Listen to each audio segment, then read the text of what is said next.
Hi అండి అందరికీ. అందరు ఎలా ఉన్నారు? నేనైతే చాలా బాగున్నాను. ఒక్కసారి మీ మనసును అడిగి చూడండి.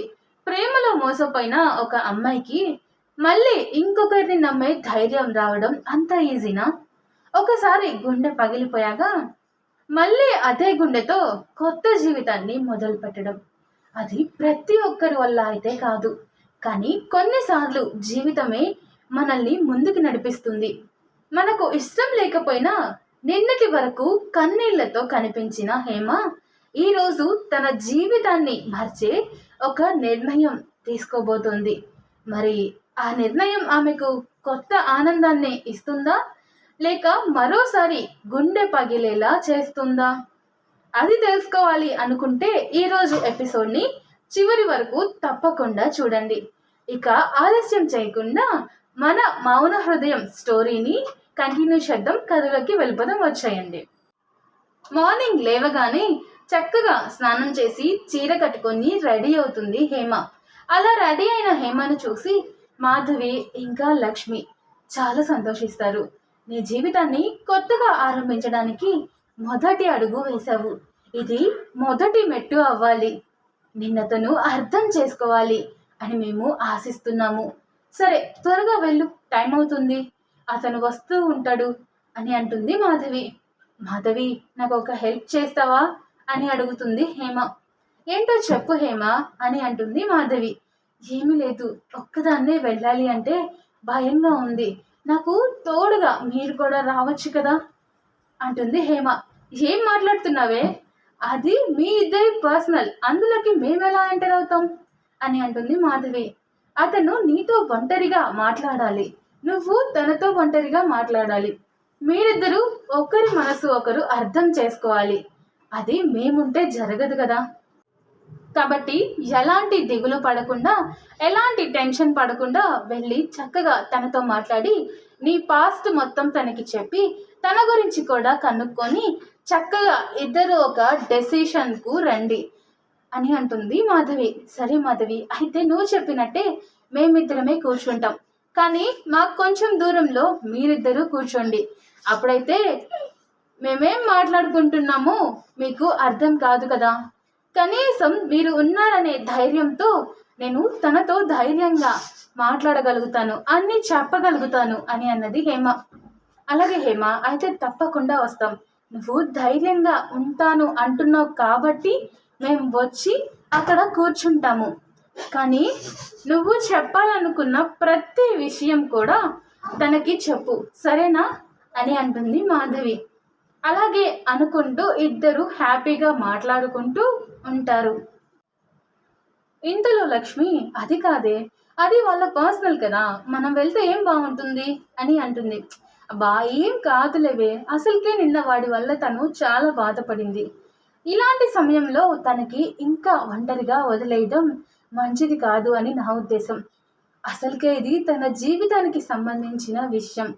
తను చెప్పాలనుకున్న ప్రేమ విషయాన్ని తను అతనితో చెప్పలేకపోవచ్చు.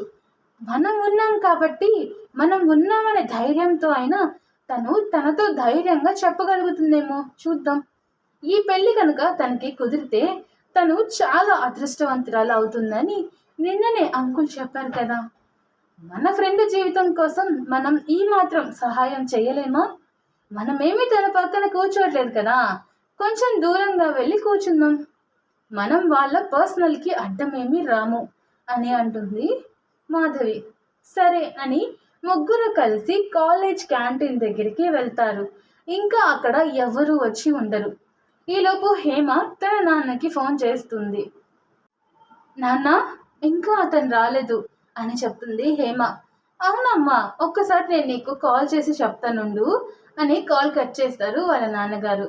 అలాగే నాన్న అని ఫోన్ కట్ చేసి, నాన్నగారు తనకి కాల్ చేసి అడుగుతా అన్నారు ఎక్కడి దాకా వచ్చారు అని.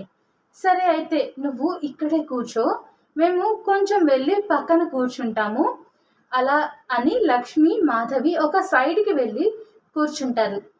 హేమ ఏమో ఒక ప్లేస్లో కూర్చుంటుంది. ముగ్గురు తన కోసమే వెయిట్ చేస్తూ ఉంటారు. ఒక 5 నిమిషాల తర్వాత వాళ్ళ నాన్నగారి దగ్గర నుంచి కాల్ వస్తుంది. మా హేమ, తనకి ట్రాఫిక్లో ఇబ్బంది అయిందంట, ఒక్క 10 నిమిషాల్లో నీ ముందు ఉంటాడంట. సరేనా? ఒక 10 నిమిషాలు వెయిట్ చేయి చాలు. వెయిట్ చేయగలుగుతావా అని అన్నారు వాళ్ళ నాన్నగారు. పర్లేదు నాన్న, నేను వెయిట్ చేస్తాను అని అంటుంది హేమ. సరే అమ్మా, జాగ్రత్త అని కాల్ కట్ చేస్తారు వాళ్ళ నాన్న. ఇంకా 10 మినిట్స్ పట్టిద్దంట మాధవి.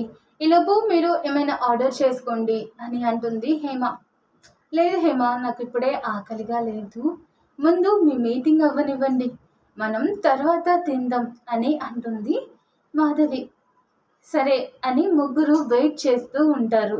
ఒక 10 నిమిషాల తర్వాత ఒక అబ్బాయి రావడం గమనిస్తారు. తను చాలా అందంగా ఉంటాడు, ఇంకా చాలా స్టైలిష్గా కూడా ఉంటాడు. తన కాదా అనే హేమ సందిగ్ధంలో పడిపోతుంది. తను నేరుగా హేమ దగ్గరకు వచ్చి, మీరు హేమనా అని అడుగుతాడు. అవునండి, నేనే హేమని అని అంటుంది Hema. Nice to meet you, నా పేరు రాకేష్. మీ నాన్నగారు మీ ఫోటో పెట్టగానే నేను మిమ్మల్ని ఓకే చేసేసాను, మీరు నాకు అంత బాగా నచ్చారు అని అంటాడు రాకేష్. మీకు ఏమంటే ఇష్టం అని అడుగుతాడు. నాకు చదువుకోవడం అంటే చాలా ఇష్టం, అందుకే కష్టమైన మా నాన్నగారికి దూరంగా వచ్చి ఇక్కడ చదువుకుంటున్నాను అని అంటుంది హేమ. మరి మీకు ఇష్టమైంది ఏంటి అని అడుగుతుంది హేమ. నాకు మ్యూజిక్ అంటే చాలా ఇష్టం, అప్పుడప్పుడు పాటలు కూడా పాడుతూ ఉంటాను.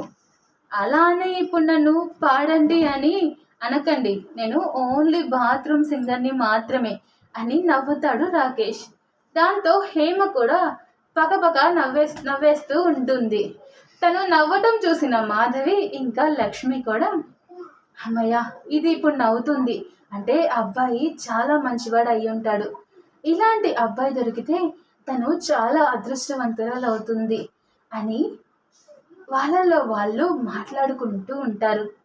రాకేష్ గారు, నేను మీతో ఒక విషయం మాట్లాడాలి అని అంటుంది హేమ. ఏంటో చెప్పండి అని అంటాడు రాకేష్. హేమ తన గతాన్ని గురించి మొత్తం రాకేష్కి నిదానంగా చెప్తూ ఉంటుంది. సైలెంట్గా విన్న రాకేష్ సడన్గా లేచి నుంచొని తన వైపు సీరియస్గా చూస్తాడు. తను ఎందుకు అలా చూస్తున్నాడు అర్థం కాక హేమ షాక్ అయి అలానే చూస్తూ ఉండిపోతుంది. ఇక్కడ మాధవి ఇంకా లక్ష్మి పరిస్థితి కూడా అలానే ఉంది. నేను చెప్పాను కదా మాధవి, ఇలాంటివన్నీ మగవాళ్ళకి ఇష్టం ఉండదని, మీరే నా మాట వినకుండా నీ ప్రేమ గురించి చెప్పు అని సపోర్ట్ చేసేదానికి, ఇప్పుడు చూడు అతను ఎంత సీరియస్గా ఉన్నాడు అని అంటుంది లక్ష్మి. అబ్బా నువ్వు ఊరుకోవే, అసలే అక్కడ ఏం జరుగుతుందో అని టెన్షన్ పడుతుంటే నువ్వొకదానివి రన్నింగ్ కామెంటరీ లాగా వాగుతూనే ఉన్నావు అని అరుస్తుంది మాధవి. అక్కడ ఏం జరుగుతుందో తెలియకుండా ఎందుకు ఊరికి మాట్లాడతావు, నోరు మూసుకొని ఉండు అని అంటుంది. హేమ గారు, మీ ఫ్రెండ్స్ని ఇక్కడికి పిలవండి అని కోపంగా అంటాడు రాకేష్. మా ఫ్రెండ్సా ఇక్కడ లేరు అని అంటుంది హేమ భయంగా. అవునా, అలాగేనా, అయితే నేను పిలుస్తా. హలో మిస్, మిమ్మల్ని ఇటు రండి అని అంటాడు రాకేష్. వస్తే ఇది మనల్ని కూడా బుక్ చేసేసిందే అని దిగాలుగా ఫేస్ పెట్టుకొని నుంచుంటుంది లక్ష్మి. తనతో పాటు మాధవి కూడా లెగిసి నుంచుంటుంది. ప్లీజ్ ఇక్కడికి వచ్చి కూర్చోండి మాతో పాటే అని అంటాడు రాకేష్.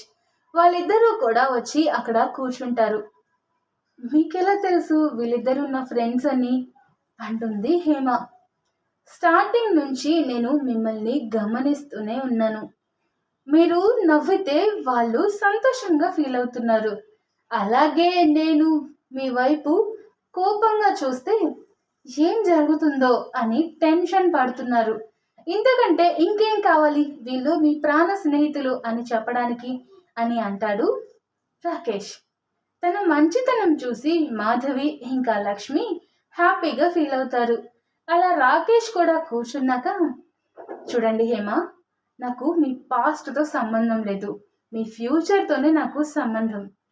నేను మీతో అందమైన జీవితాన్ని మీ ఫోటో చూసిన రోజే ఊహించేసుకున్నాను.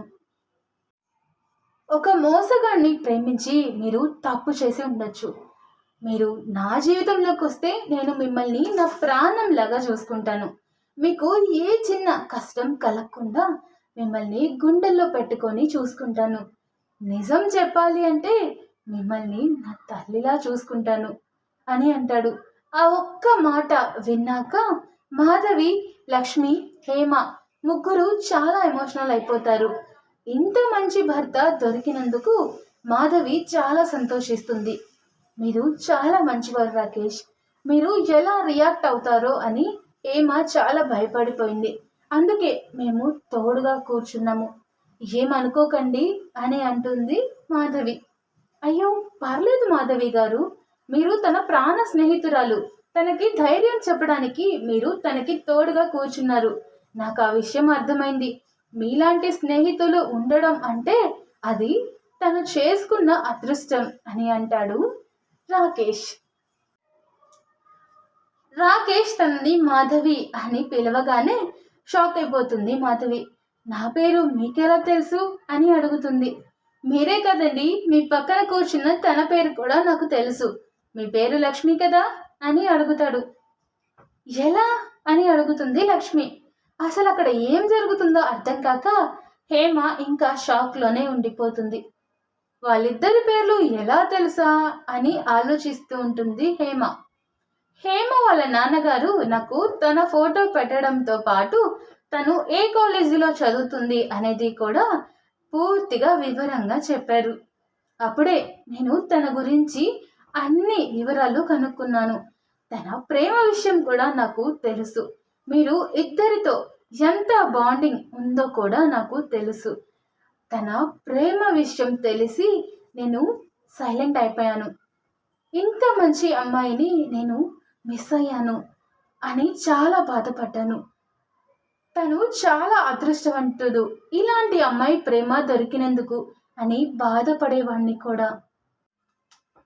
కానీ నా అదృష్టమో తన దురదృష్టమో తెలీదు, కానీ హేమ ఇప్పుడు నా సొంతమవుతుంది అని సంతోషంగా చెప్తాడు. తను ఎలాంటి అమ్మాయి అని నాకు అర్థం కాలేదు, కానీ ఎప్పుడైతే తన ప్రేమ విషయం గురించి వివరంగా నాకు చెప్పిందో అప్పుడే తనని ఇంకా ప్రేమించడం మొదలుపెట్టాను. తన మీద గౌరవం ఇంకా రెట్టింపైంది నాకు అని అంటాడు రాకేష్. ఇదేనండి ఈరోజు స్టోరీ. కొన్నిసార్లు దేవుడు మన జీవితంలో ఒక తలుపు మూసేస్తాడు అంటారు కదా, ఆ క్షణంలో మనకు అంతా అయిపోయిందని అనిపిస్తుంది. మనం ప్రేమించిన మనిషే ప్రపంచం అని మనకు అనిపిస్తుంది. ఆ మనిషి దూరం అయితే ఇక బ్రతకడానికి కూడా కారణమే లేదనిపిస్తుంది. కానీ అదే దేవుడు మనకు తెలియకుండా ఇంకో తలుపు నెమ్మదిగా తెరుస్తూ ఉంటాడు. ఆ తలుపు వెనుక మన కన్నీళ్లు, విలువ తెలిసిన ఒక మనిషిని ఖచ్చితంగా దాచిపెడతాడు. హేమ జీవితంలో కూడా అలాంటిదే జరగబోతుందా? తరుణిచ్చిన గాయాలను రాకేష్ నిజంగానే ప్రేమతో మాన్పగలడా, లేక ఇదంతా కనిపిస్తున్నంత సులభం కాదా? రాకేష్ నిజంగానే మంచివాడా, లేక అతని నవ్వు వెనకాల కూడా ఇంకో నిజం దాగి ఉందా? మరి ఇంత పెద్ద కథ జరుగుతుంటే ఇప్పటి వరకు ఒక్కసారి కూడా కనిపించని అరుణ్ ఎవరు? అతను ఎప్పుడు ఎంట్రీ ఇస్తాడు? మాధవి జీవితంతో అతనికి ఉన్న సంబంధం ఏంటి?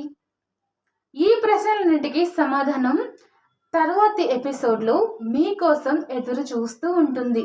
అప్పటి వరకు మీ మనసులో మీరే ఒక్కసారి ఆలోచించండి. జీవితంలో నిజమైన ప్రేమ అంటే మొదట మనల్ని ప్రేమించిన వాళ్ళేనా, లేక మన గాయాలతో సహా మనల్ని అంగీకరించే వాళ్ళంటారా? మీ సమాధానం ఏంటో ఒక్క చిన్న కామెంట్లో తప్పకుండా మాకు తెలియజేయండి. మళ్ళీ ఇంకో హృదయాన్ని తాకే ఎపిసోడ్తో ఖచ్చితంగా కలుద్దాం.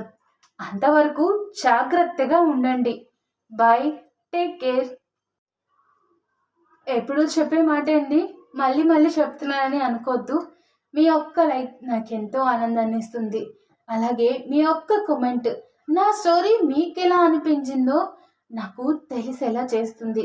అలాగే మీ ఒక్క షేర్ నా స్టోరీస్ని ఇంకొంతమందికి చేరేలా చేస్తుంది. అలాగే మీ ఒక్క సబ్స్క్రైబ్ మీరు నాతో పాటే ఉన్నారు అనే ధైర్యాన్ని, నమ్మకాన్ని నాకు అందిస్తుంది. ఆ ధైర్యం, నమ్మకం నాకు ఇస్తారని ఆశిస్తున్నాను. Thank you so much.